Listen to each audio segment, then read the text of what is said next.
Thank you so much. I want to praise Skylight Books to the skies because this is a wired microphone. A wired microphone is a good microphone that a person can use with pride, and enjoy the crisp sound of the cardioid, the element that's in there that does the microphone job and everything. Okay, you get one of them and then stop, because I swear to God I will break it.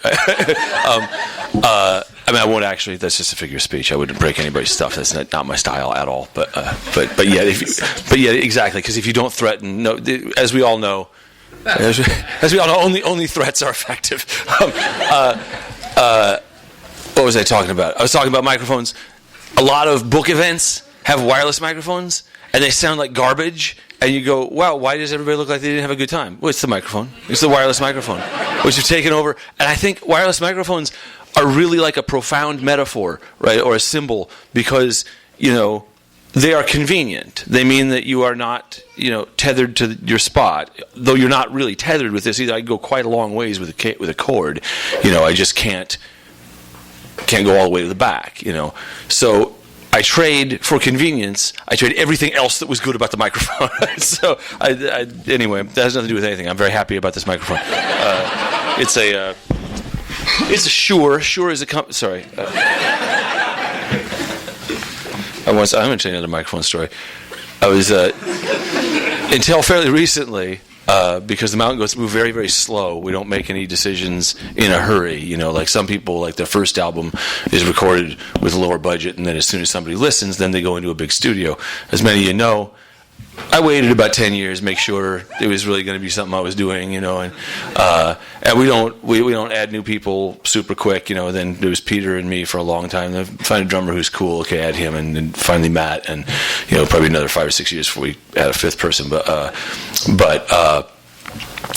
we were in Florida, in St. Augustine, Florida, before I owned any of my own microphones. I was touring for a long time, just whatever they had in the house, that's what I was singing through. And I was happy to be in Florida. This place, Club Cafe 11, it's right across, it's on the beach, and so no matter how your show goes, when you're done, you just cross the street and look at the ocean. It's awesome, right?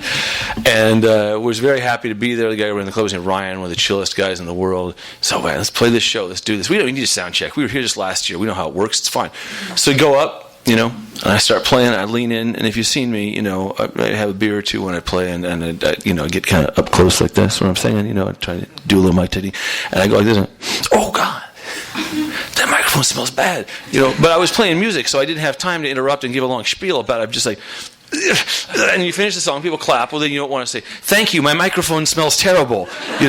So I just sort of sucked it up on that and say, if your face is next to a bad smell for 90 minutes, right, you really get intimate with the finer notes of the smell. It's not just perfume that has woodsy notes, also whatever it is.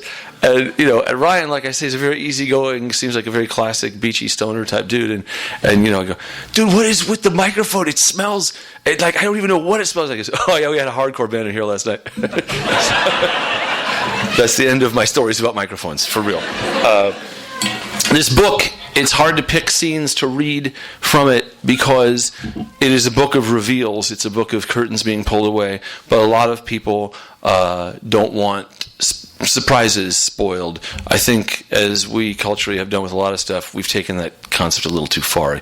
War and Peace, if I tell you that it takes place in Russia and that's a spoiler for you, I'm sorry, but you'll deal with that. You don't want to know like the final reveals and stuff, but I've tried to pick some stuff. But yet what you need to know for the sections that I picked upstairs is that a fellow named Jeremy Held is a young man who works at a video store. He's not that young. He's 21 or 22. And he works at a video store in a town called Nevada, which is in Story County, Iowa, where I used to live. It's next door to Colo, which is the town where I used to live, at whose high school I'm reading next week, and I'm really excited about this. But because it's right down the street from my old house, which they knocked to the ground. It is now a Habitat for Humanity house. But so Jeremy works at a video rental place in the pre-DVD age. DVDs existed at this point, but you didn't see them in the stores. It was mainly still VHS and Nintendo 64 cartridges. The store I based this on, I don't remember what it was called, but it was in Nevada, and we would rent 64 cartridges from there for 3 days. I'd play Zelda or Mischief Makers. But But he works at this place. There's nothing much going on in his life. He lives with his father. His mother died in a car accident when he was 16.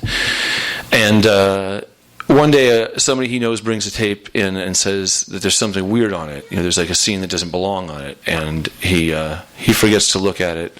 But then he does. And look at one because there's another complaint, and they start investigating these interpolated scenes, which eventually seem to point toward a woman named Lisa Sample who lives in a neighboring town called Collins. That's what you need to know for these two scenes. The owner of the store is a woman named Sarah Jane Shepard. Back at the store, Sarah Jane had locked the front door. Jeremy knocked, confused. It was the middle of the day. Somebody else complained about She's All That, she said after letting him in, so I watched it. It was still playing on the in-store screen. I thought you already took it home. I did, but I didn't watch it. Oh, geez, said Jeremy. You didn't tell me. I told you it freaked me out. I'm really sorry. No, it's okay, said Sarah Jane. But what? She reached for the remote and rewound to the spot. It was the outbuilding. The door was open. When the camera jumped, Jeremy saw clearly, because he was looking for it, the work table. But that wasn't the focus of the scene, of course. The action in this one was under a tarp in the middle of the room. You couldn't say how many people were under it.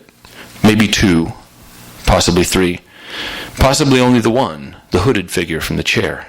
That was how Jeremy'd come to think of it for his own sake. Some idea of continuity made it easier. But in fact, you have to make a lot of assumptions to connect those earlier scenes to this one at any level deeper than their shared location.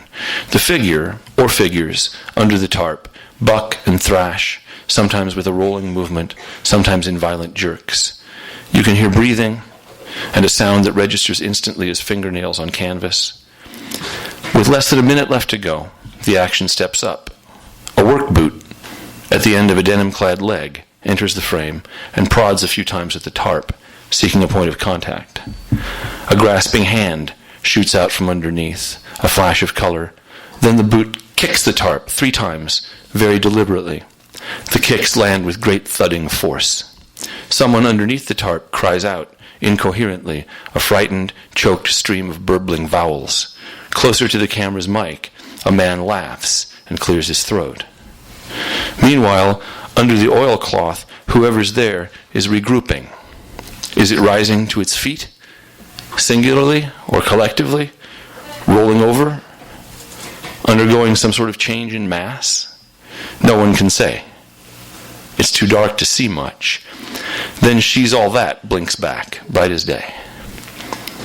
Jeremy, what is this? Sarah Jane said. I told you it freaked me out, said Jeremy. I can't have this in my store. Should we tell somebody?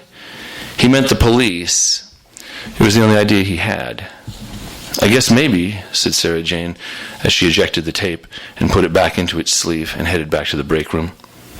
We could just return it as defective, Jeremy said after her. Or that, she said over her shoulder, though in point of fact, she neither called the police nor returned the tape to Northern Video, her distributor, for a replacement. Phone records and computer logs obtained from the Nevada Police Department show no calls or emails from Jeremy Held, Stephanie Parsons, or Sarah Jane Shepard during this period.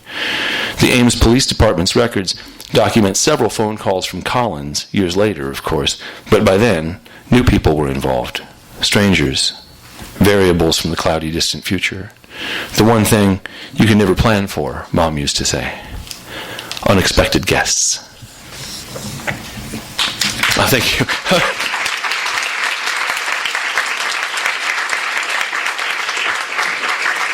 So I'll read another little section, and then we'll get into some Q&A stuff. This is from Sarah Jane does figure out, by looking at printouts of some frames on the tapes, where she thinks they're taking place, and she meets a woman who lives in the house that she thinks the tapes have been shot at, though she hasn't confronted her about this yet. And they're talking on her porch. Her name is Lisa Sample.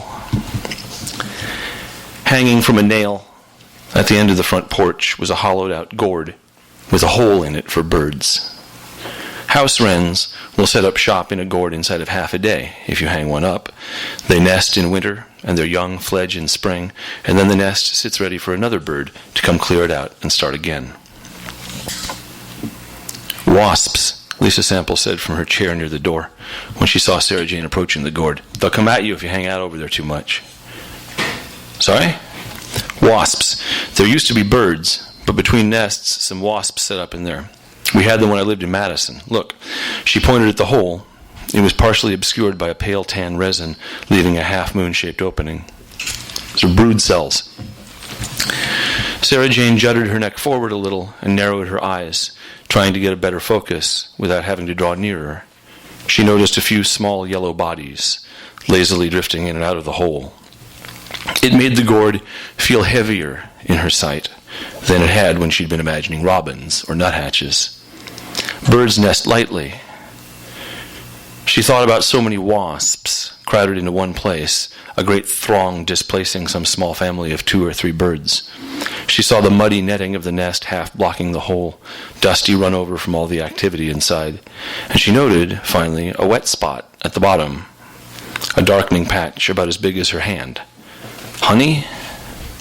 There is no wasp honey, but the gourd had been put there for birds. Madison, she said. Just for a short while. It was nice, though, said Lisa, behind her now, craning in, voice low. I think they got one of the babies before the mama left. The gourd will rot clean through when it gets a little warmer. They eat birds?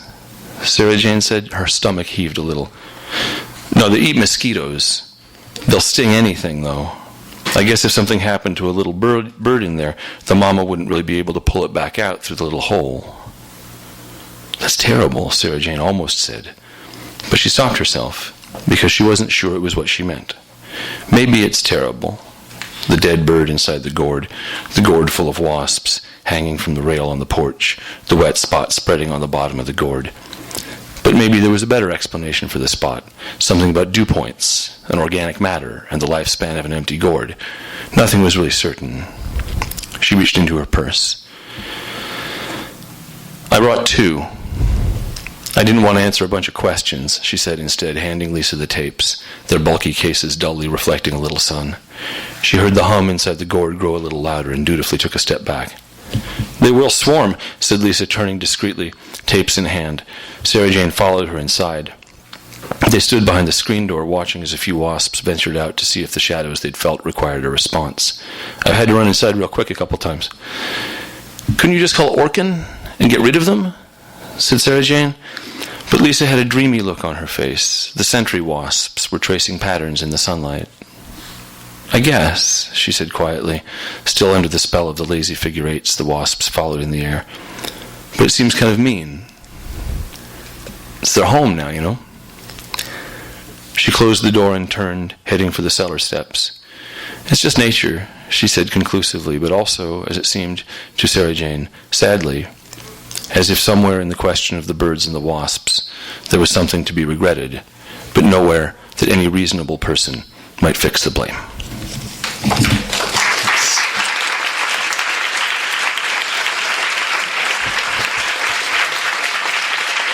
Thanks, y'all.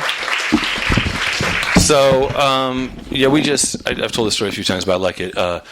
When Ian MacKaye came to Ames, Iowa, when I lived there, if you don't, Ian MacKaye was the singer from Minor Threat and later Fugazi, and then in between those two bands, he was in a band called Embrace. And then after that, he was in, what was it called? Evens. What's that? The Evens, yeah. The Evens record is really cool, actually. But yeah, when he came to Ames, he was doing some sort of speaking thing, so we went. And I wondered, what's he going to do? Is he going to give a lecture? It's like, well, maybe, because if you go see Fugazi, you ran the risk of getting some lectures, and so... But he got up there and he sat down and he said, "So there's 2 ways we could do this. We could, I could just talk about, DC and the scene that I grew up in, or we could just get into it." And everybody goes, it's an addictive phrase. Everybody goes, "Yeah, get into it," right? And so he just did Q&A for like an hour and a half. I like that phrase that kicks it off. Well, let's get into it. Anybody? We got to get into it, y'all. Yes. As you said, the novel's a lot about reveals, and in both this and Wolf and White Man, it seems like there's a very sort of parsimonious doling out of it. Yes. How do you figure out how much to give when? Well, I don't know it all in advance. I learn it as I'm writing. So the question is, how do I know how to dole out the reveals that I do? And I outline, but I leave a lot of space to surprise myself. So the reveals are kind of spike points for me where I'm writing and what happens, and it really inspires and drives me to then answer more questions about that. So it is, the big ones in this book, most of them were big surprises to me. When they came along in the middle of a paragraph, I'd be going, it is a very quick process where you go, what if, oh shit, and you type it and you feel like you've done something that you weren't supposed to do, because your paragraph kind of tells you where you're going with it. There's basic grammar and narrative rules that unless you're Blake Butler, you're following them, right?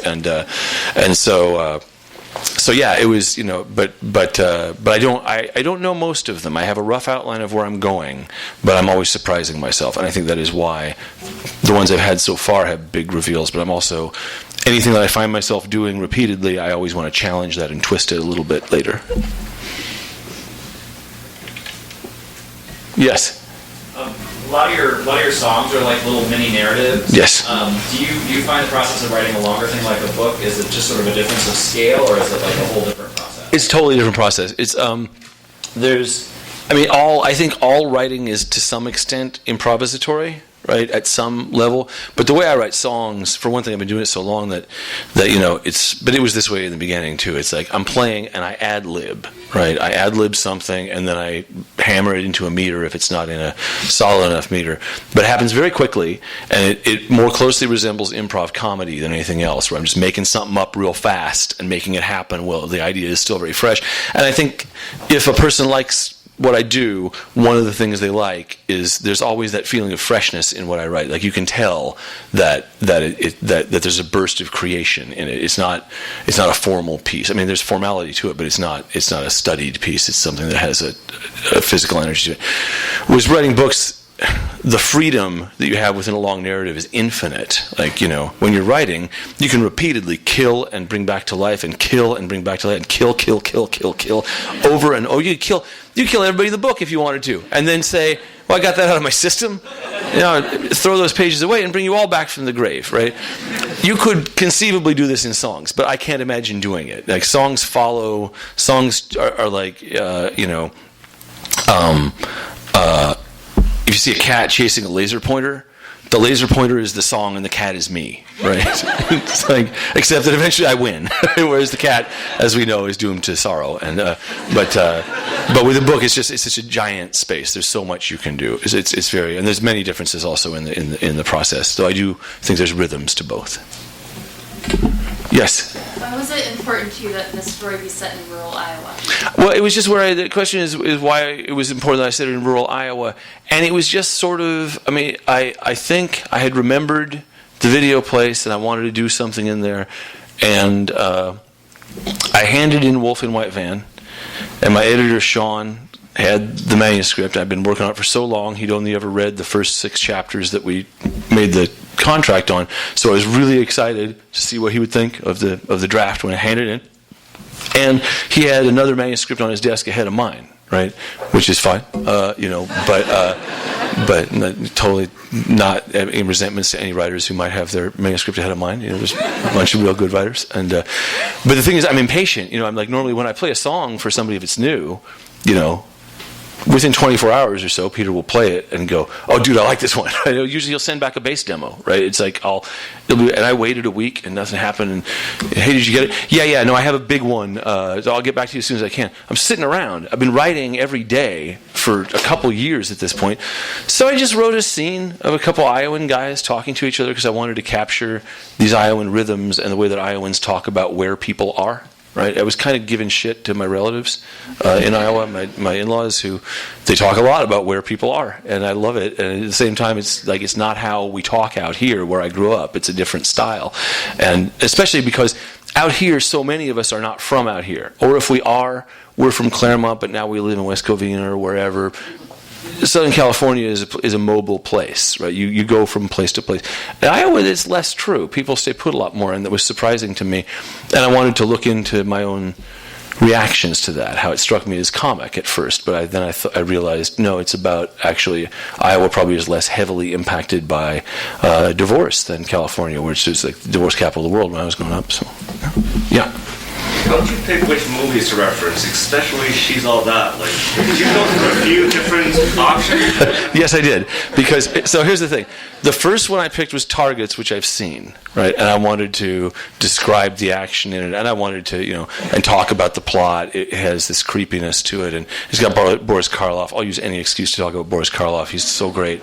But then I had to research. Then I had to say, well, okay, what was on shelves in the late 90s in a small video store, and what might people be renting, besides just the blockbuster. I mean, Titanic was big, right? But I forget. I think I was late. But so I looked them up. I mean, Wikipedia. It's like movies released on VHS in 1998 is a page, right? And you go. No, She's All That. Oh, that sounds pretty funny, right? And the thing is, I didn't see this movie, right? That's not my style. But a lot of other people did, and as soon as the book was announced, people went, "Oh, fuck yeah, She's All That. I love that movie." Right? And I thought if I was genuinely cynical, I'd be like, figure out what people love and reference Mystic Pizza. I bet they love Mystic Pizza, And so I picked ones that to me had, in the case of that one, I thought it was funny to mention, and then I would read synopses, or in some cases watch them. I watched Blue Chips, and what else? I watched Targets a bunch of times, but I had already seen that one. But like the fact, knowing that Kiss Me, that song "Kiss Me" by, I think it's Sixpence None the Richer, right, is in it. That inspired me, especially because their story is so weird. This is a little detour, but so back in those days of the music business, if a band had a song like "Kiss Me," where a person who's been working in the music business for 10 years hears it and goes, "I know this is a hit," right? I know this is a hit. But since it's radio, and the radio people had a lot of power in those days, and maybe they were like, yeah, not really feeling the Sixpence None the Richer, and there's no budget to bribe them, right? And so what you would do is you would send that band on tour to play in like Walmart parking lots, right, and malls, right? This is how Tiffany got famous in the 80s, right? Send them to play because sooner or later, 2 or 3 people are going to go back into the Walmart and go, "Hey, who was that band? Oh, yes, no, we have their thing. It's on sale." And that's how they toured that song for over a year before anybody noticed it. Can you imagine how tired of it they were by the time it got famous? And that's when they really had to start playing it, right? And so that's all I have to say about that. Yes? Do you have any abandoned novels or partial novels that you wrote before publishing Wolf and White? No, I really, no. Do I? Well, I mean, because I didn't really have any ambitions to do it. I mean, there was Master of Realities, a novella, and then there was a little, like a handwritten notebook of about 5 pages called "God Gave Noah the Rainbow Snake." But that was kind of just a stream of consciousness thing. But I didn't think of myself as writing novels. And then when Master of Reality came out, my agent, Chris Paris-Lamb, was an awesome dude, wrote and said, "I'm a Mountain Goats fan. I loved your book. I didn't know you did prose. If you ever have any idea to write a novel, give me a holler, and we'll see what we can do." And I had, the same thing as with this, after I turned in Master of Reality, I'm waiting to get notes. I'd been writing every day for a while. So I just started tapping together what became the last chapter of Wolf and White Van. I wrote that first, just on a morning when I didn't feel like writing songs, or, but I always like to work, so yeah. But I didn't know. I have a bunch of little false starts that will be incinerated with my body in the next 30 or 40 years, but nothing from before. No. Yes? Do you write every day, or do you carve out a certain time? I'm not like diligent. The question is, do I write every day? Like I don't say, well, yeah, every day from 9 to 12, but I try. I have an office that I keep, and I don't do music in the office. I just do prose in there. I read books in there, and I write in longhand in there. But I try to go in every day. It doesn't always happen, especially when the Mountain Goats world is kind of taking over. It's very hard. It's hard to do both. It's hard to find time, and Mountain Goat stuff is so high energy and requires me to talk so much that the stillness of writing. You can write music in that frame of mind. But prose is reflective. Writing prose is kind of an amazing, meditative, and then later energetic. When I'm revising, you stand up and read it out loud and pace and get excited. But I do try to, when I'm home, when I'm not on tour, I go into the office every day if I can, and almost always in the morning. But that has more to do with, I've always liked working in the mornings, but now I'm a parent of a 5-year-old and a 2-year-old. So my ability to string good sentences together after about 4 in the afternoon is pretty limited, unless you fill me full of beer, then I can ad-lib like this a little bit. But I can't really write good stuff in the afternoon. So I go in around 9, and I usually come home around 1 and put the baby to sleep, and then I threaten to go back to the office and don't. Yes? A lot of the book is really emotional and is about grief. Yes. A lot of the characters are actively tamping down their grief. Yes. Are outwardly emotional. So how do you go about writing a story that's that's very emotional at its core, but filled with characters that aren't emotional outwardly? Well, I think so. I think that's the governing reality of a lot of people's grief, is that you're not very expressive about it, generally speaking. But again, y'all live here and I grew up here, right? It's like, I know here we are pretty performative about how we feel about stuff. That's one thing that I think is wonderful about Southern California. It's how I grew up. Is like, and when I moved to Iowa, right, that was the people who met me, who I worked with, I could see that they thought it was hilarious, right? How you doing, John? I go, oh my God! Let me tell you, right? The whole weekend I was like, and they're looking at me going, the answer is fine. But they wouldn't say that. They just sit there. They look at you, Iowans say, "Oh." Right? That's a thing. And "oh" is a very dense word in Iowan parlance. It's totally awesome because it takes you 3 years to go. Oh means, are you all right? But that was I'm always wanting somewhat to, well, for one thing, when I write books, I want real people in them. Right, that's one thing I want, is even if it's a guy with a deformed face, I want you, who does a play-by-mail game, I want you to believe in him. I want him to strike you as real. And one problem I have with a lot of modern fiction is it's sort of as if every character is famous. They all speak in very long sentences that are really good sentences, and they have a lot of stuff figured out, and they share their opinions really readily, and then nobody walks away while they're holding forth on some opinion that nobody even asked them to talk about, and so that's what I wanted to write, because I think for most people they carry their grief more privately. Maybe 5% of it you do at the funeral, but with the death of someone like Linda Held, that would be a long grief that you would feel for a long time, and you would never fully repair the hole in your life, if you'd built a family and a part of it went missing. But not only our culture, but most cultures are not going to encourage you to 10 years later be talking about the space where that grief exists. It's just something that's inside of you. And that's what I wanted to talk, because I think it's as valid a part of the grief as the part where you're rending your garment and wailing at the funeral. So, yes?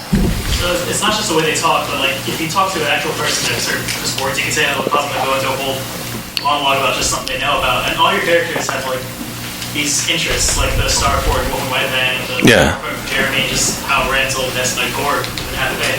How do you just know everything? No. It depends. With Wolf and White Van, a lot of that stuff that I was casually interested in as a kid, or attracted to and didn't fully go into, that I studied more. I gave Sean a lot of my interests, right? But with the Wasps, I just well, I can tell you how that one happened. The thing is, I was very resistive when I was a young writer, when teachers always tell you to write from experience, and you shake your fist at God and you go, but I don't have any experience, right? But they're right. Is your experiences, however modest they might be, probably have a lot of lessons in them if you look long enough. So I'll tell you how the Wasps got there. I have had. This is a long story. I had a gourd birdhouse that we got at the farmer's market in Durham, where I live, and we hung it up, and some birds nested in it, and it's really cool because you don't watch the whole thing happen, but you see it when you're leaving the house for work. You say, oh, the birds they're picking up sticks, they're bringing them in there, little twigs, and it's miraculous, right? And you see this happen, then you forget, right, that they did this, because what are they doing? They're nesting. Right, and then one morning you might be out of the porch having coffee, and you hear, oh my fucking God. God, there's babies in there. This is really cool, right? It's really nifty because you can hear them. You don't want to bother them, They got a whole sacred thing going on, and you see the male bringing food because the mom is taking care of the babies, and the male bird brings, and he goes, like you see it happening. He goes, he brings one, and he hands it to the mom, and she takes it from his mouth, and he goes back out, and my wife knows more about birds than I do, and she described to me what's happening, and it's really sacred and amazing, and then the young fledge.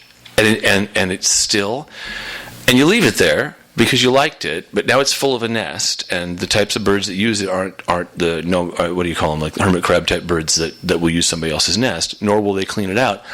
And then one day, you notice that the bottom of the thing is wet. Well, wetness, generally speaking, if you're a horror guy, you've read some Lovecraft, right? I mean, obviously Lovecraft is expressing his horror of the female body, but he does a very good job of conflating the concept of wetness with horror, right? It's like and so you see this. I did on my back porch, right? This wet spot getting a little bigger every few days. Can give me the creeps. I wondered what happened. It must be getting moldy in there. Well, I should fix that, but it's not a high priority, right? And then I did see what I thought were bees, right? And so bees. Is it honey? It can't be honey. Bees, they make honey. They don't occupy something, And then there were more and more of them. And I had a young child, so we called a pest guy. I said, "Hey, there's some bees have taken up residence in this gourd. I need you to come and take care of these bees for me, if you would."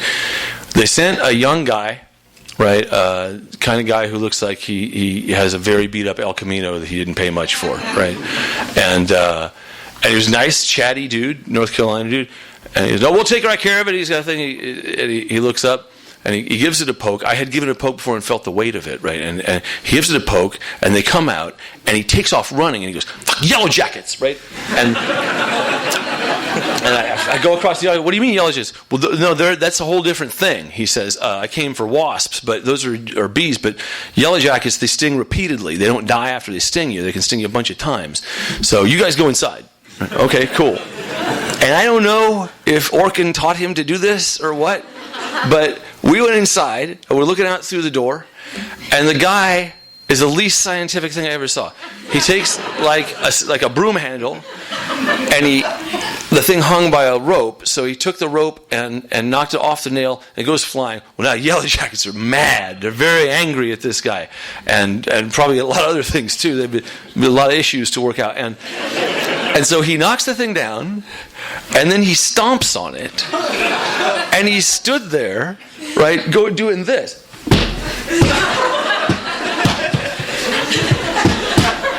And he looked so just bonkers, right? And he was doing it. I imagined that he was young. Fucking piece of shit. He was swatting things. I come out after 10 minutes. He says, "Well, I think I got them all." Right? And well, this is a sort of experience that leaves a mark, so you think about it later. That's where that came from. But you can also, what I do, Wolf and White Van is kind of about this, make up stories about stuff. It's like you look over the bookshelf and you say, well, the employees probably put all those there, but what if Vegan Passport is there because one of my fellow veg people is trying to very quietly insert some propaganda about world travel, right? But maybe they're doing that because they're members of some vegan cult, and part of what they do is place books surreptitiously, right? It's like just telling little stories about stuff, making stuff up, and then you look it up to see whether or not there's truth in that, and do a little research. So. Yes. So, what was causing the wetness in the gourd? In the gourd? Yeah, I'm pretty fascinated by that. I don't know because none of the yellow jackets survived to tell me. I mean, presumably excrement. Whatever they're. What's that? No, that dude was not really that knowledgeable. I don't think he knew something about. But my assumption is that it is is byproducts of whatever of their living space. But it could also have been tears.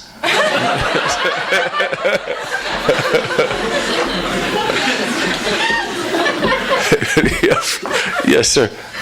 Yeah. Something that I find is really strong throughout all of your work in terms of subjects of your novels are your characters. Thank you.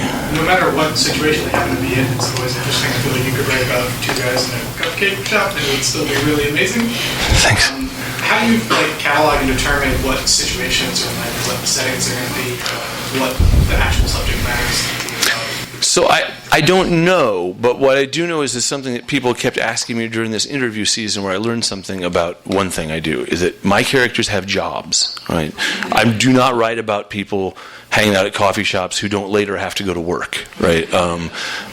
It's just how I think of people. It's not I think I'm misusing this word. It's not polemical. It's not programmatic, right? I'm not trying to do that in order to say something, but it springs from a belief that when I think of you all, I assume that those of you who don't have jobs are looking for jobs, right? That you want to be working, you want to be, that it's part of who you are, that work is one thing we do as people, right? And so it defines us in some way. So it's the first thing I think is like, when I have a character, my first question I have about it is, how does he pay rent? How does he make rent? What's he, how often is he able to eat at a restaurant? Because when we lived in central Iowa, we didn't, it was not we could eat out once, twice a week, but we didn't have enough coming in to be constantly going out like they do in the movies, right? Nobody ever eats at home in movies except for one scene, right? So I ask questions like that, and that determines your scenes if you look at how most of us live our lives, right? You wake up in the bedroom, and you go down to the kitchen, or you go to the dining room, and from there you go maybe to a factory, or you go to a coffee shop, or you go drive a FedEx truck or whatever. Well, where the FedEx guys have, there's a big place where the trucks all get issued, and so I think of these places, and then I put people in them. That's where, and I just think of where people go to and from through the course of their days. Yes. So speaking of places, actually one thing I really appreciate about that your past book and some of your songs is that you do use like actual extant places. How do you balance like the fact that there is actually architecture there are actual stores there, and the fact that you want to have this creative freedom to make your own space? So it's very different from the songs and the books because I'm older and wiser. The thing with the books is like so far when I write stuff, Wolf and White Van takes place in Montclair, which is right next door to where I grew up in Claremont. It's like I can picture where I think Sean lives, right? I know I can see that place. I drove past it many, many, many times. And all the places that he goes, when he goes to the liquor store down, it's actually on Holt, and all this stuff. And then the next one I said in Iowa, where I also lived, and in western Iowa, which I know a little something about. And the whole region was stuff I knew. But the songs, the geographic stuff in the songs began as a way of giving shit to my friends, my peer group in Claremont.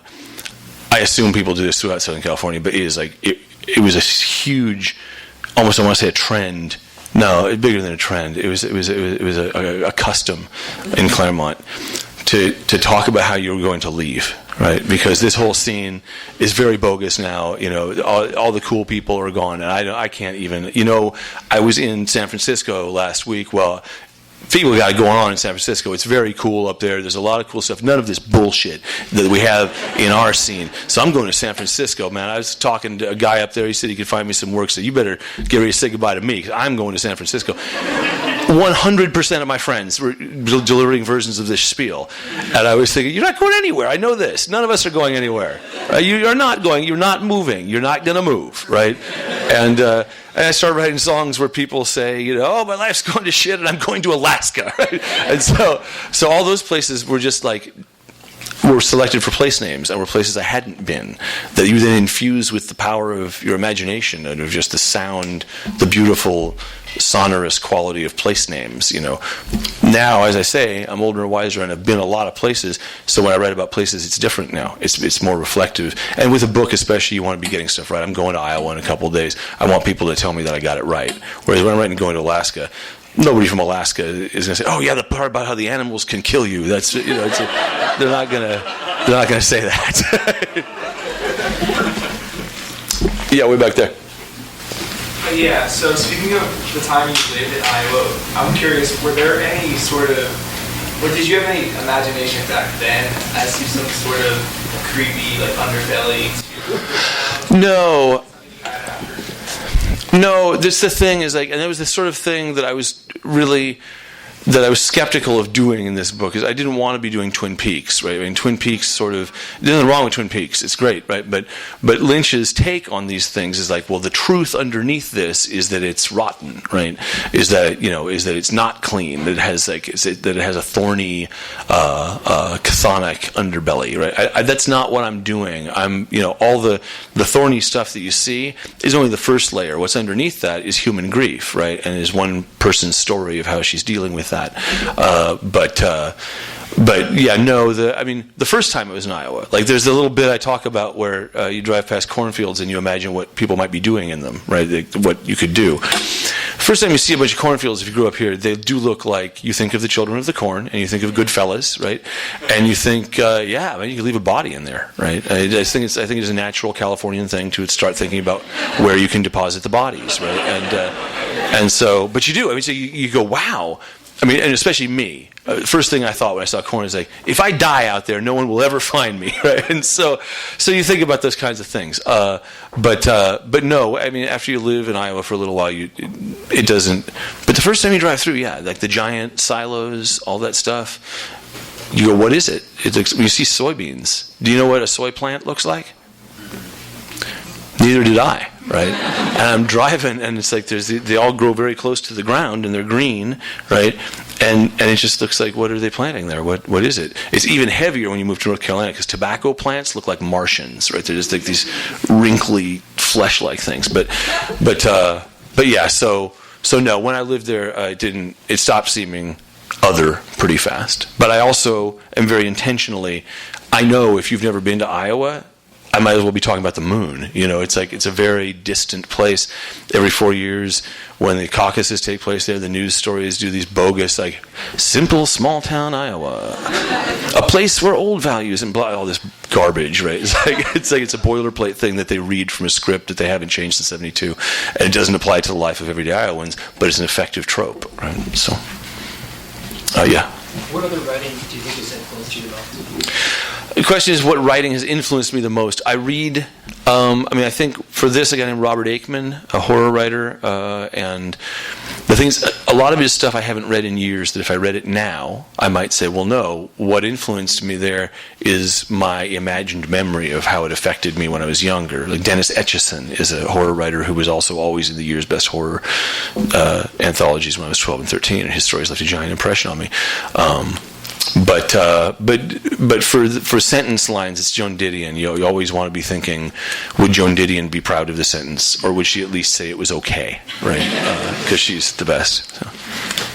Yes. When I saw you for Wolf and White Van, you were talking about your D&D character. Yes. You started playing back then. Where is that character now? And do you?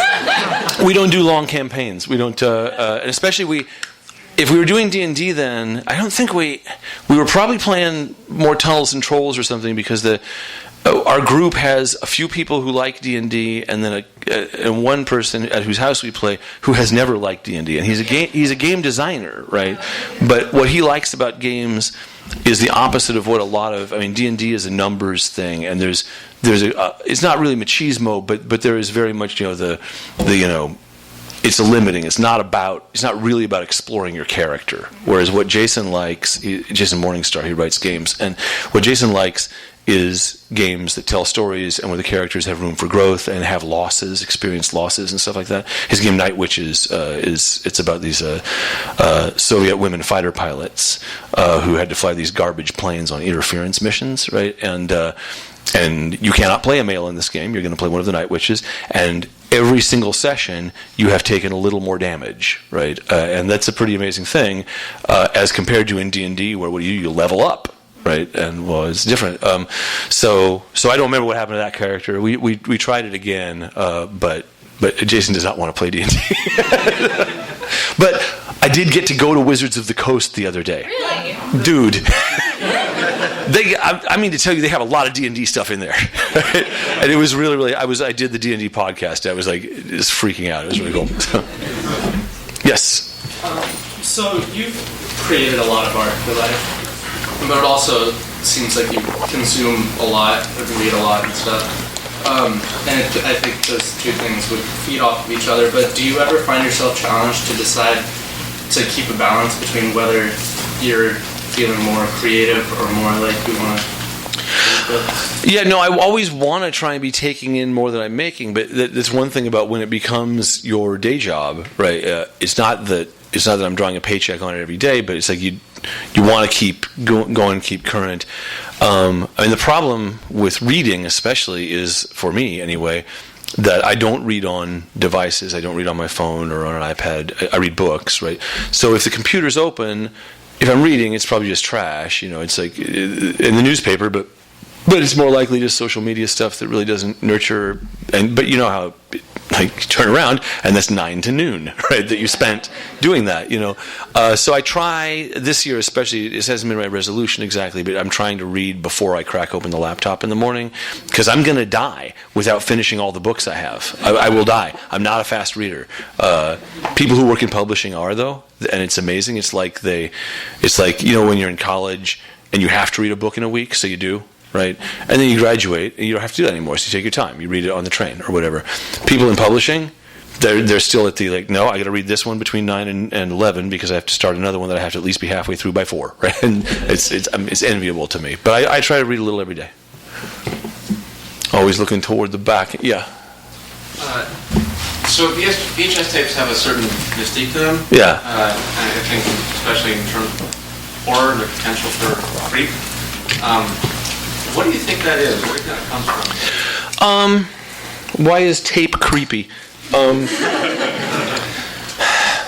I don't know. It's hard to say because I suspect it's almost iconographic in that why it's creepy for me might be different. Why it's creepy, like for me, part of it is that those stores are gone, and I think the first thing I think is like, where'd all the tapes go? It's like, and I think of when they were dying, those stores. You'd go in and they'd be having a sale, and you would have missed all the good stuff. So it'd just be all these movies you were never going to watch anyway. And at the same time, you go, well, it's 10 for $1. And I still have a bunch of those from when VisArt closed in Durham. And I think there's something about anything that goes extinct acquires a little creepiness. Now, it's not entirely extinct. There's people who still watch them. I still have them. We have our VCR. I don't really use it. The last time I put something into it, it immediately started eating the tape, and it was a precious tape of the only performance of my band, the Seneca Twins, and I went, ah! So I took it out, and it's going to fix that. But yeah, there's something. I think for us culturally in America about extinguished media that acquires. I mean, there's ghosts in there. It's ghostly because it belongs to the past, and who lives in the past? The dead live in the past, right? So that's what I think is that anything that extinguishes. It's the same as a lot of cheap horror movies will use an old crackly record sound to indicate something creepy is about to happen, or something old. Old things get to be creepy, right? So. Yeah. At what point did you figure out the title of your book, and how do you generally approach the process of titling books or songs or albums? So, I think Wolf and White Van was always called Wolf and White Van. This one was initially called Nevada, Iowa Video Hut. And I really liked that because I knew everybody would say Nevada, and then I would be cranky, and then we could have a balance in the world, because when something makes me cranky, then God is happy. So, but with this, I was mulling, and I remembered seeing a sign that said Universal Harvester when I was fairly new to Iowa, and it struck me as creepy. It sounded like Harvester of Sorrow, the Metallica song, right? But Universal Harvester, right? Who's that? That's the guy with the fucking scythe, right? That's the Universal Harvester. There's only one person can do a universal harvest, and that's a titanic, malevolent god, right? So that's why I wanted something that evoked something like that, maybe, but that you couldn't pin down, right? And also, but I did mean for Universal Harvester. The Universal Harvester is the harvest is the death of something. It's also you eat off the harvest, right? But it's also death, right? And it's what precedes winter, and winter is a cold and difficult time. And I wanted to bring all that stuff. Harvest is such a huge word that you could do that, and universe is also big. So I wanted something that was pretty big. So okay, I think we're good. 2 more as I'm supposed to do. Always yes. So you've written great music, wonderful books. Is there a kind of storytelling that you really admire, wouldn't want to attempt, or a kind of storytelling you haven't yet attempted but would like to? So, I don't know. I got approached to to be like as involved as I wanted to be in making television, right? Which is where a lot of writers are working in television now.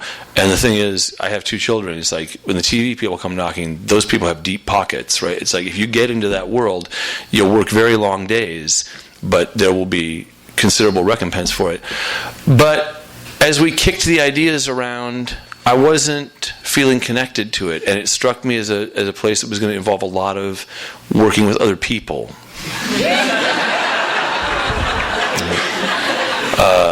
I mean, in my van, that's different. We're a band of brothers and one sister, but yeah, no, the idea of that, I was like, and how fast the idea is. I was talking to the dude, and the idea is really, they move really fast, and I always want to go, well, let's put it in a drawer for 6 months.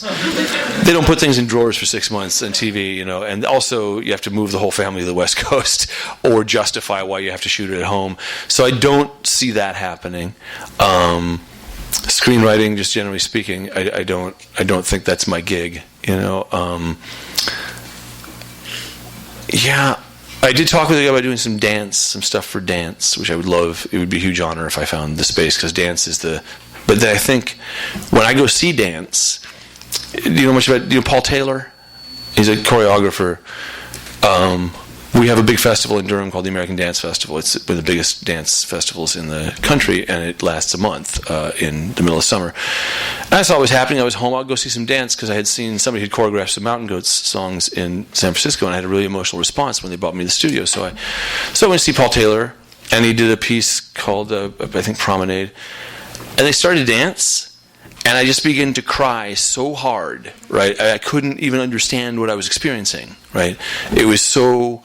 But some of that had to do with the fact that is not my lookout. I was not sitting there, as we often do, if we're listening to music, going, it's like, oh, I see you brought a harpsichord. Well, I know a little thing or two about harpsichord. It's like, musicians are terrible that way. They listen to music as if they were being asked for their opinion, and you have to grow out of that, But with dance, I'm such a pure spectator, and that's there's no way that being a reader is not as great as being a writer. It's better. It's like that's just the pure.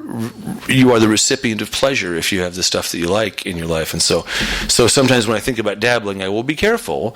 Once you get involved with something, then your relationship to that thing is necessarily going to change, right? You don't get to publish books without learning just how many goddamn books there are. It's like it doesn't seem special once you have 1,000 of them on your shelf, and it seems less special. So I think I'm hesitant to dabble more, because the stuff that I'm a spectator with, I like.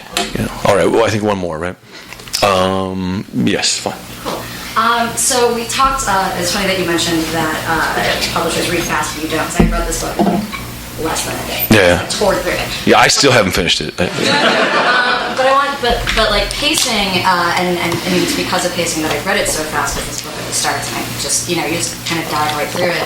But the pacing with this book and the pacing with Wolf and White Man, I find that to be so important, and the pacing for horror is so important. Yeah. The question is about, like, when you go through the redrafting process, is it like kind of more linear, sort of like, this is all revealing myself, whatever, or do you go back and kind of revise with that? So in revision, like getting the pacing right, I mean, I pay really close attention to pacing in the first draft, the way that, like, one thing, if I'm good at something in prose, one thing that I am good at is ending a section before a double line break, right? The rhythm of those terminal paragraphs and endings of chapters, that's something I feel like I have a little affinity for.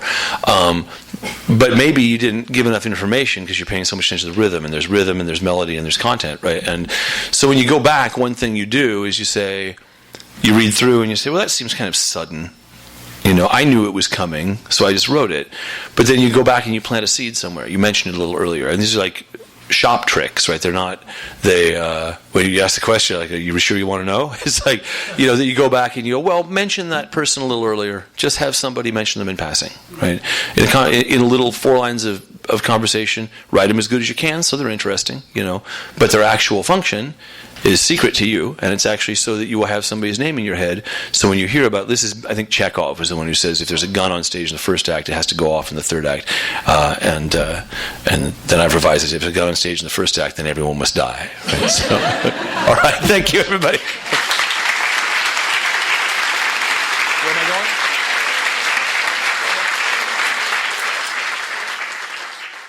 You've been listening to the Skylight Books author reading series.